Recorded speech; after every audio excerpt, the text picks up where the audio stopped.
In my day, if you traveled on the road between Galilee and Judea, you'd pass through a piece of land that was called Samaria.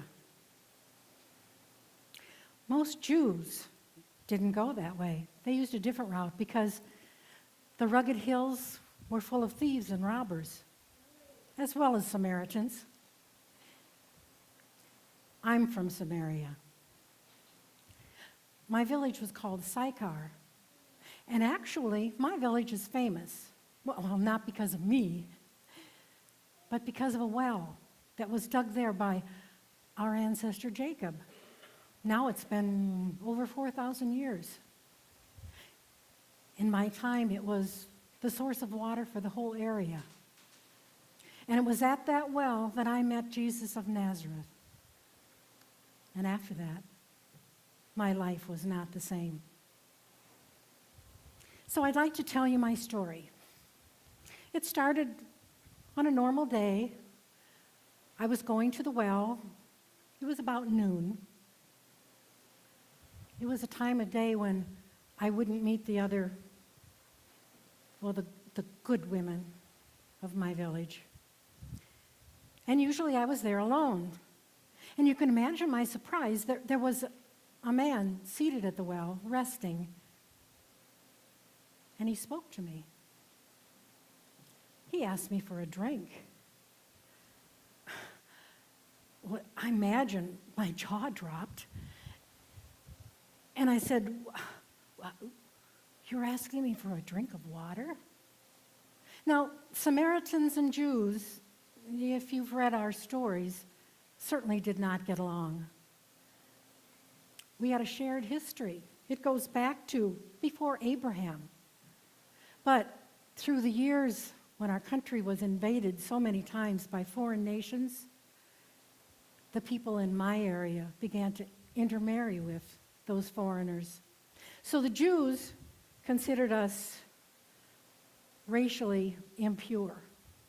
And because we had different religious customs and practices by then, we were also considered unclean. And yet this man, this Jew, asked me for a drink of water. And he obviously didn't have a cup of his own. A religious Jew would rather die than drink from the same cup as a Samaritan.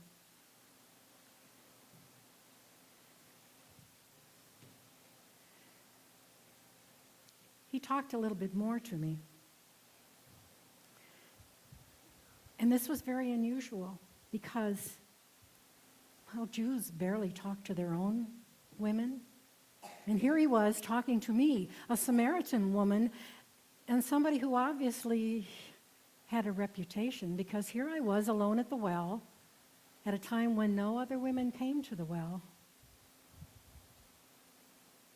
And yet, here he was, accepting me, just like I was any other person. Now, I came to realize later that what he was doing was showing me how God accepts everyone just the way they are. His love is offered there for everyone, even me. But I'm getting ahead of my story. We talked.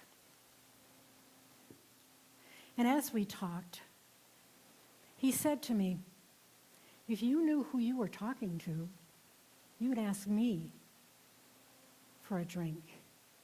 And I would give you living water, and your thirst would be quenched for the rest of your life." I was puzzled. I didn't understand what he was saying, and I said, "Are you greater than our father Jacob, who gave us this well, and whose family and cattle and everyone came to the well every day? How can this be?" I think I knew that he wasn't really talking about water. Up to this time, I'd lived my life any way I pleased. Now, I knew that there was a better way. I knew that there was a different, cleaner way to live than I'd been living, but I'd given up hope, and I didn't know how to look for that way. And here was a stranger offering me living water. And he said this water would be like a spring inside me that would bubble up. Well, I knew that God the Father, offered eternal life. But God and I had a falling out a long time before that, and I was sure he wanted nothing to do with me. But what I didn't know, what I didn't understand, is that God is there, here.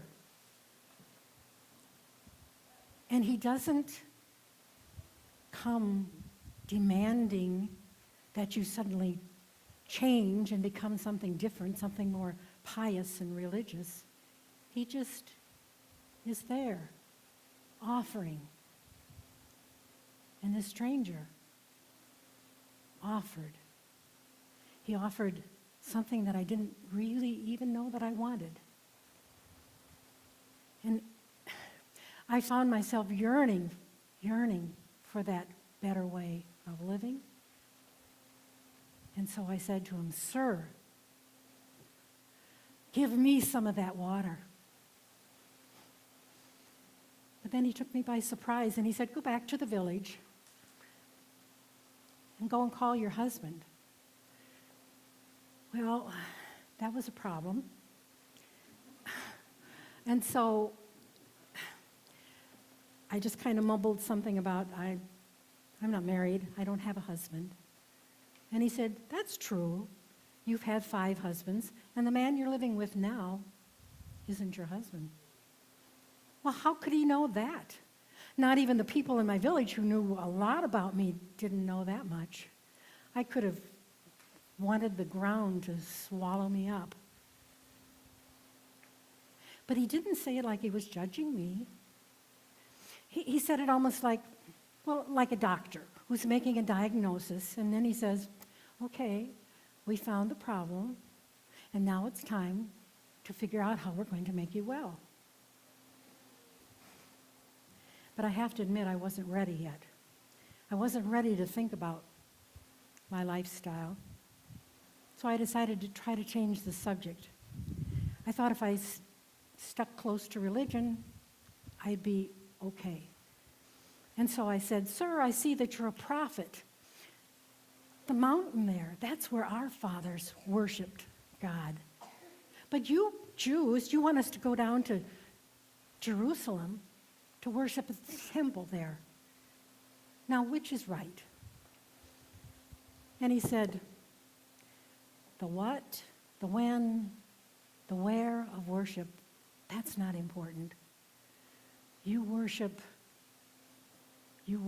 God with sincerity, and you have a relationship with him."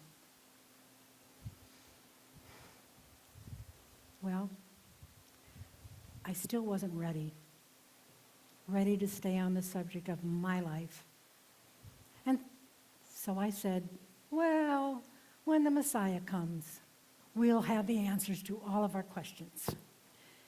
And he looked at me and said, "I am the Messiah. I am he who is speaking to you now." All my life, I'd been looking for the Messiah. All my life, I knew that I had hope that he was going to come. And yet he was going to be a king or a general or a political leader, even a high priest, not this kind, gentle man who was here offering me this gift of God's love, of God's forgiveness.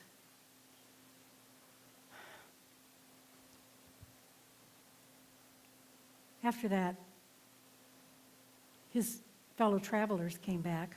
They'd been in the village looking for food. They looked at me kind of curiously, but they didn't ask what we'd been talking about or even why he was talking to me. But they gathered around Jesus, and he talked to them. And it gave me time to sit back and to think about what we talked about. And the next part of my story, you may know it, you may have read it. Well, it wasn't as easy as it sounds. To go back to my village and to actually talk to the people there who knew me as someone on the fringes of their society. Well, most people wouldn't have talked to me. But I left my water pot and I ran back to the village and I talked to everyone I saw. And I told my story. I said, I met this man at the well. He knew everything about me. He told me everything I'd ever done. I believe he's the Messiah. And you know, they listened to me. And the more people I told my story to, the more who ran out to the well to actually listen to him and see him for themselves. He stayed for 2 days, preaching and teaching and gathering more and more people around him. And they believed just as I had. And the strangest part of it is, I expected these people who knew me to watch me, to see if I'd changed. But instead, they were there to see Jesus. They were there to hear Jesus. And I was able to fade into the background. And isn't that the way it is? Jesus comes, and he comes into your heart, and he wants you to accept him, and then he's not making you something great and wonderful and special, but he wants you to tell other people.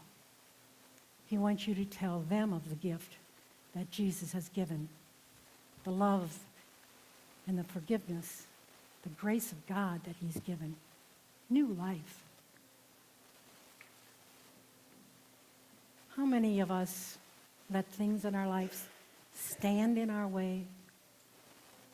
After I met Jesus, my life changed.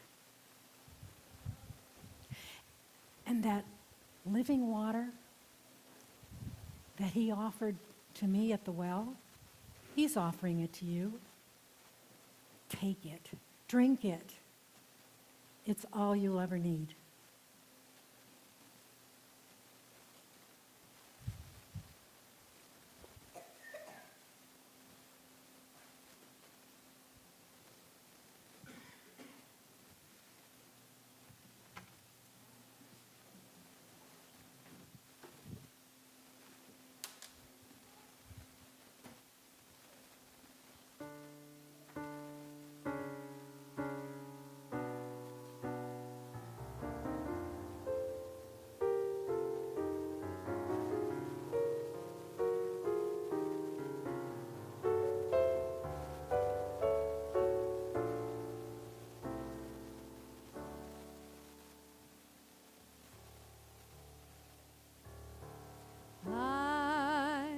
So very ordinary, nothing special on my own. Oh, and I have never walked on water. And I have never calmed a storm. Sometimes I'm hiding away from the madness around me, like a child who's afraid of the dark. But when I call on Jesus, all things are possible. I can mount the wings like eagles and soar. When I call on Jesus, mountains are gonna fall. He'll move heaven and earth to come rescue me when I call. La la la la la la la la la.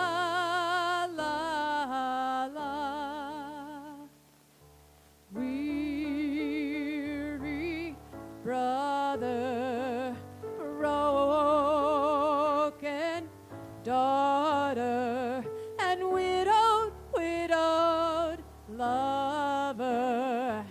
You're not alone if you're tired and scared of the madness around you, if you can't find the strength to carry on. When you call on Jesus, all things are possible.